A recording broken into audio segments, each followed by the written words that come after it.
Hey, how's it going everyone? This is Julien from Memory Cards. Today I am playing Slay the Spire. I'm going to try out the new character. It goes by the name of the Defect. Now this is a character that came out a couple weeks ago, so it's not entirely new, but I am new to Slay the Spire. It's something that I just am getting into. I really like it so far. This is a super popular game. It's getting really good reviews. A lot of people like it, myself being one of them. I just noticed that it says placeholder here over the Defect's character art. It's kind of weird.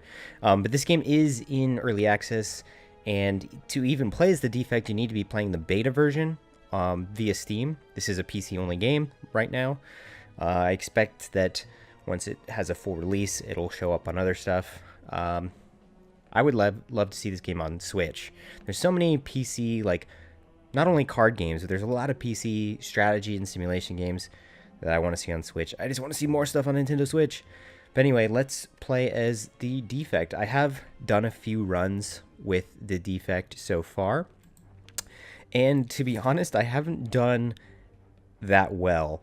I've mostly been playing as the Silent, one of the other characters right now that's playable. And I have done really well with the Silent. I still haven't ever completed a run in this game. And I don't know if that's going to happen here. My runs in this game have been pretty long, so we'll probably not showcase everything. We'll just do maybe the first act. We'll see how well we do. So the Defect has these orbs, right? That's it, the gimmick of the Defect. And you can do all kinds of fun things with the orbs. It looks like he also has a orb right in the middle of him, which is the relic you're carrying, the cracked orb, which lets you start with a lightning orb. And we're going up against a jawworm to start with. Jawworm is not fun. It does big damage right away. We will put a block up just to prevent some of that. Now, with the lightning bolts you saw coming down, those are caused by my lightning orb.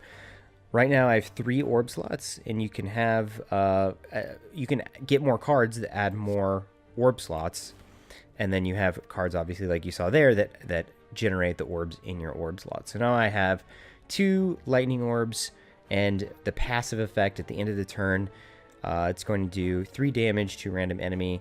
Now that I have 2, total of 6, 3 damage separated, but since there's only 1 enemy, it's going to be 6 damage on him at the end of the turn. So we'll prevent his damage and get 6 damage on him. So that's a really cool effect. I like passive effects that do damage. I like playing as the Silent, I mentioned, the best because of the poison abilities that you have with the Silent. And a good strategy with that character is inflicting a ton of poison on an enemy and then waiting them out for the poison to kill them, and then just blocking to prevent incoming damage. That's one of my favorite strategies. It's one that's very effective in this game. So our first card choice is Axe Kick, Chaos, and Reinforced Body. I'm still learning all the cards and what they do, and kind of this, like, what synergies and which paths to take with your deck. I like this Chaos ability, and Reinforced Body seems good too. I think I'll do Chaos, though. I think there's 4 different orbs, counting lightning. There's Frost, or Ice, a Dark Orb, and then a... what was the 4th orb? The 4th orb is like a legendary orb that you can summon, like, I think it's Plasma or something, and it gives you energy at the end of each turn, which is cool. It seems like the best orb, honestly. So he's not going to attack this turn. We can channel orbs while we can. Got a Frost orb that's going to give us block at the end of each turn. And we'll just get some damage on him while we can. I noticed that this character design reminds me a lot of... it reminds me of a couple things, actually. It reminds me of some of the aliens in Destiny. And it also reminds me of the Geth from Mass Effect. So I'm getting all kinds of feelings looking at this character design. Cool design, though. I always you know, throughout the time playing Slay the Spire, I kind of viewed this as a medieval world. If you look in the background in some areas, you do see like mechanical structures, and some of the enemies you fight do look mechanical or robotic. So it's not too out of the realm of possibility to see a robot character that you play as. I was just like a little caught off guard, but that's cool. That's a really interesting design choice. So if we evoke our next orb, we're going to evoke our lightning orb twice, and it's going to do 16 damage to him, which we'll go ahead and do. And then we can kill him here. Oh, 1 HP. There we go. Goodbye, bird boy. Go for the eyes, impulse, or leap. Impulse seems good, right? Use the passive effect of all your channeled orbs. If we get a big stock of orbs, that would be helpful. I know that, you know, as I mentioned, there's cards that'll give you additional orb slots, but I can't remember the rarity of those. Hopefully we come across those soon. So impulse isn't going to help us right now. Let's defend, prevent this incoming damage, at least a chunk of it, and then we will strike the louse with less HP. So louses are tricky, actually. You think that they're pretty easy, but they do a decent amount of damage, and I think they gain strength, right, with their strategic buff. So now we have the chance to get some orbs in and get rid of that louse. That seems really good, having a big stack of orbs like that. Deal 7 damage, channel 1 lightning, or deal 6 damage and channel 1 frost. I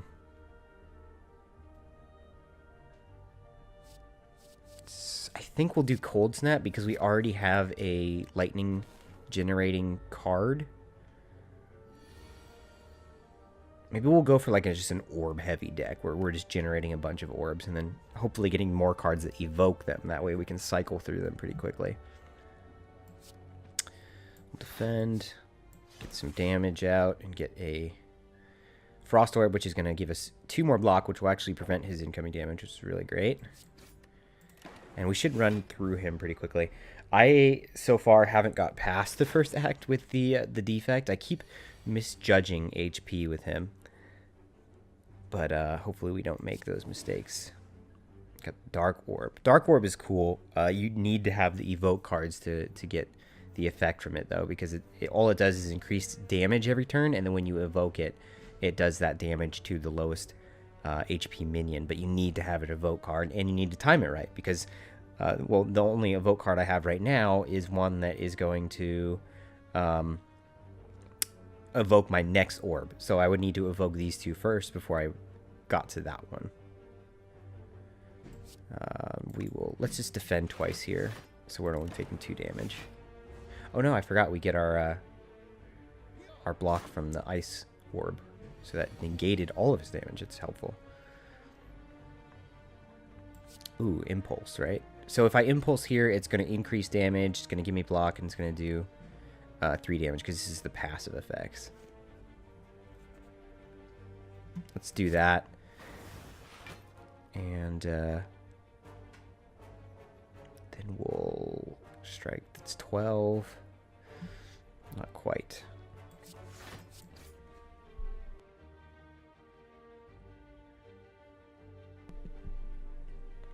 End turn. Sitting here like, what's going on? So we're doing pretty good on HP. I haven't hit a campfire yet.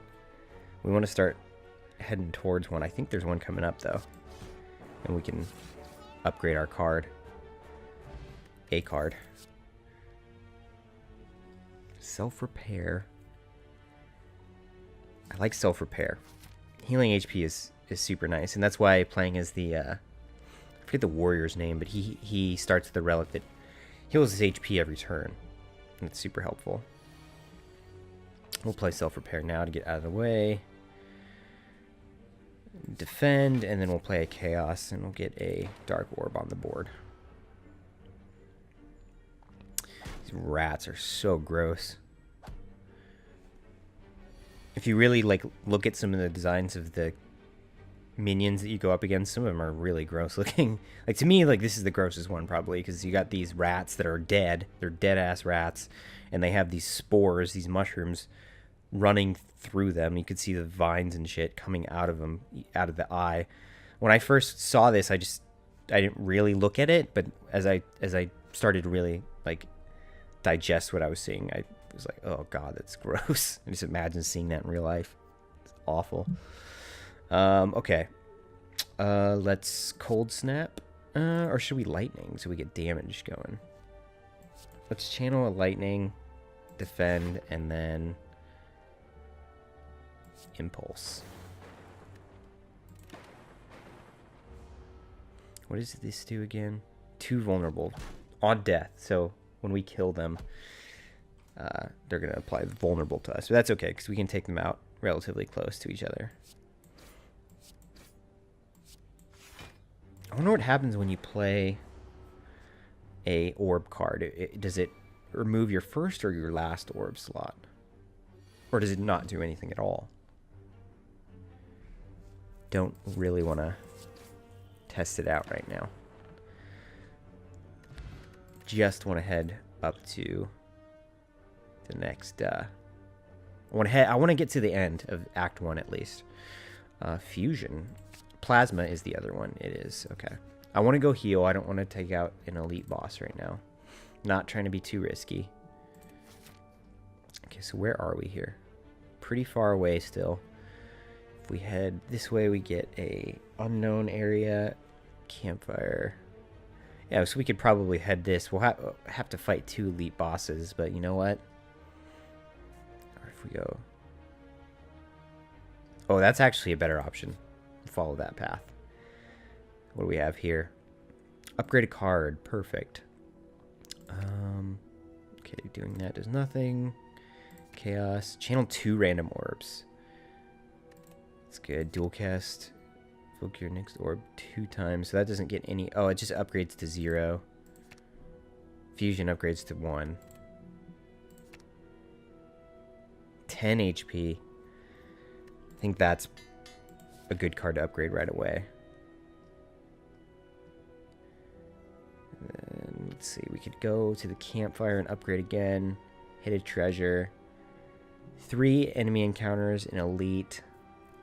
Or... mystery, treasure, mystery, campfire. Yeah, let's do that. Let's just run through this. What do we have? Okay, remove a card for your deck. I don't want to remove anything right now. Skip that. Centennial puzzle. The first time you lose HP each combat, draw 3 cards. Very nice. So I still haven't figured out, and please, if you play this game and you're good at it, or even if you're not good at it, let me know your strategy, because I want to know what the benefit is long term of removing certain cards from your deck. I know that there obviously is a benefit, or they wouldn't have that option, and there's the obvious choice also of removing curses from your deck, but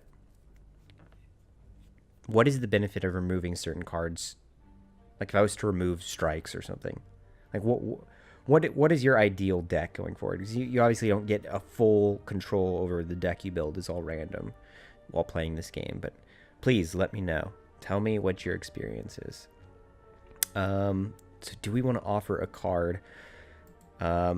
Oh god. So okay, so this is one of the other problems with this game. Not really a problem, but something I think they can improve on is I selected a card to offer here, or I selected that option. I have no way to back out, right? I can't cancel it. Once I'm here, I have to sacrifice a card. And I guess I will sacrifice, I don't know, a strike maybe? A block? I really don't want to get rid of anything else. Lightning. Cold snap.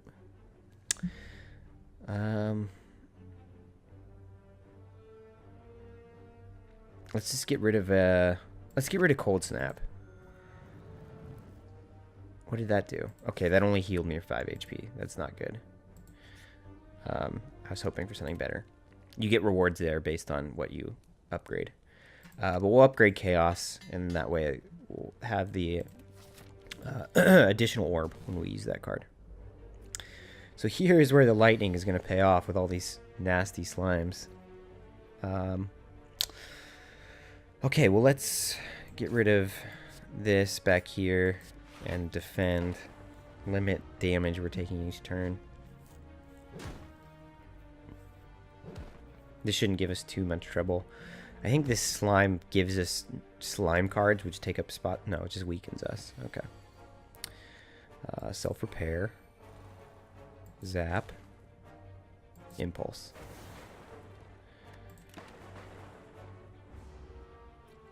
Five, 10, 15. That sucks.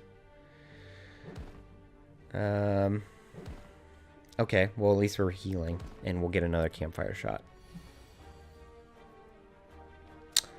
Okay, so let's chaos. So, okay, so it did cycle when it added the other. We just got another lightning, so that's fine. And we'll just defend here and let our lightning bolts do some damage.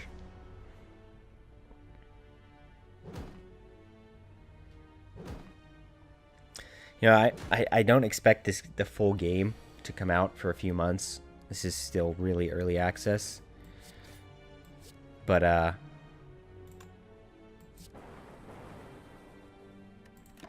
I think that, oh god, I forgot it gets rid of that orb when you evoke it. Oh well, that's okay. I'm guessing that I'll hit a lull, as with most of the community. Starting your turn, use the passive ability of your next orb. I think that's a decent choice right now. Do we have enough HP to take on the elite?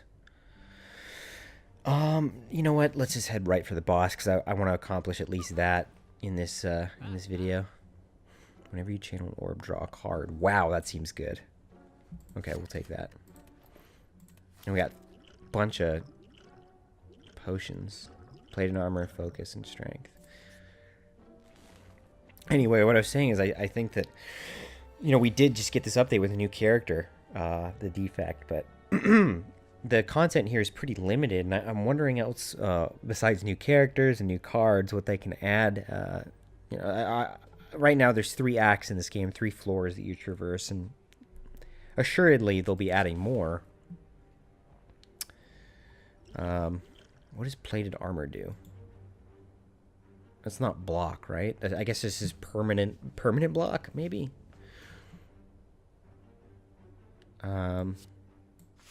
Let's drink it and find out.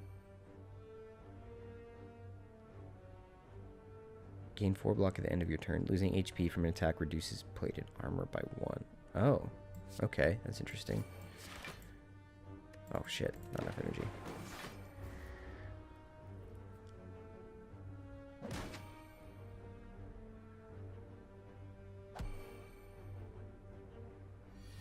Okay.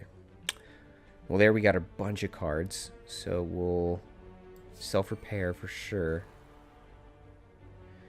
And defend. And we can strike here. We get more blocks, so we're not going to take HP damage this turn, which means our plated armor shouldn't be affected. Good, it is not. Okay, so let's chaos,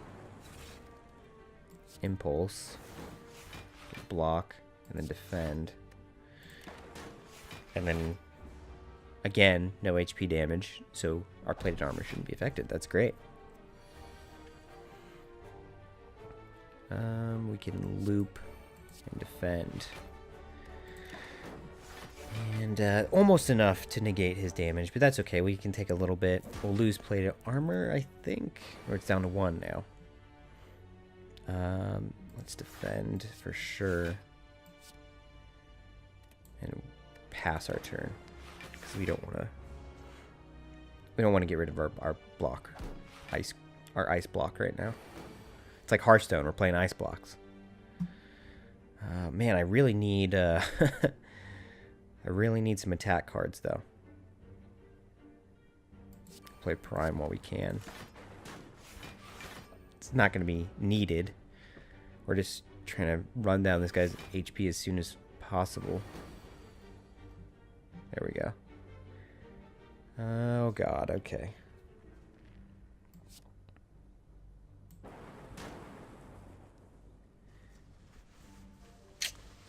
Man. 6, 6. And that's going to be a big chunk. Oh well, at least we get to heal right before the final boss. At least we made it there this time. Reprogram. Look at the top 4 cards of your draw pile. You may discard any of them. Gain 1 orb slot. There we go. That is a common card, which is really good. Means we'll hopefully find those more often. Hexaghost. Wow. Okay. Hexaghost shouldn't be too hard. Channel Plasma. Get another orb slot while we can.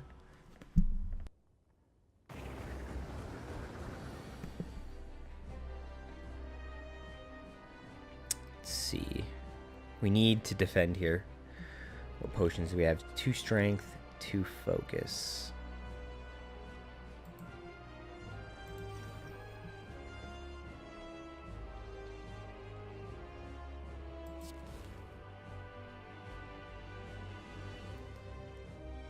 And then we're gonna have to defend, and then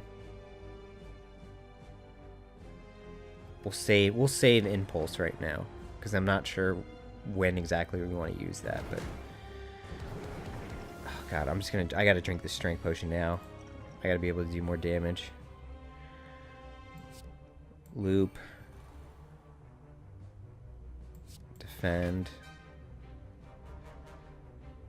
and we'll strike. He's only going to do 1 HP of damage here. Those burn cards are going to be really, really bad for us.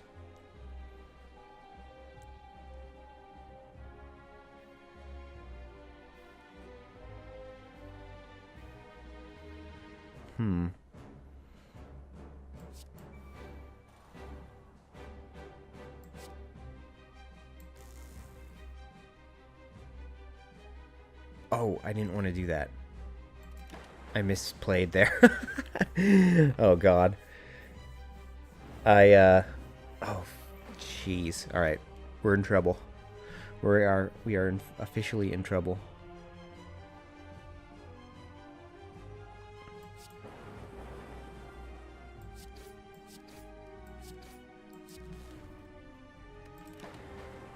We're getting good damage on getting good damage on him.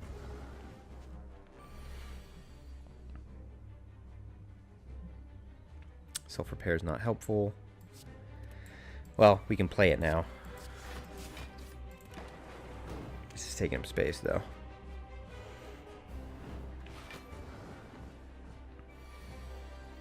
So he's attacking for 14. Plasma is not helpful. Chaos. Oh God, why? So much plasma, we don't need it.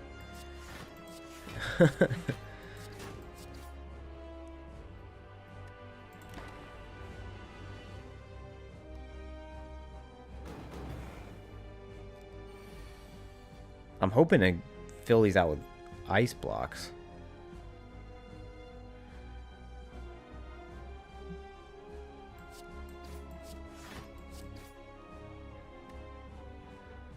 Okay.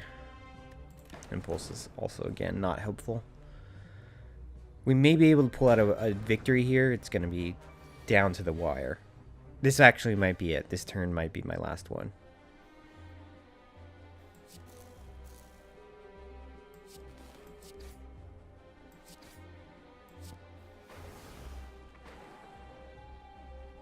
Yeah, that's it. Well, it was at least I made it to the first boss. I'm making progress with the defect. Still learning. Got some new cards unlocked. That seems really cool. So anyway, guys, I'll probably be putting up more Slay the Spire videos. I've been playing it a lot lately, maybe some dailies. Let me know what you think of the game. Please like, comment, and subscribe to the channel if you enjoyed. And I'll see you guys soon.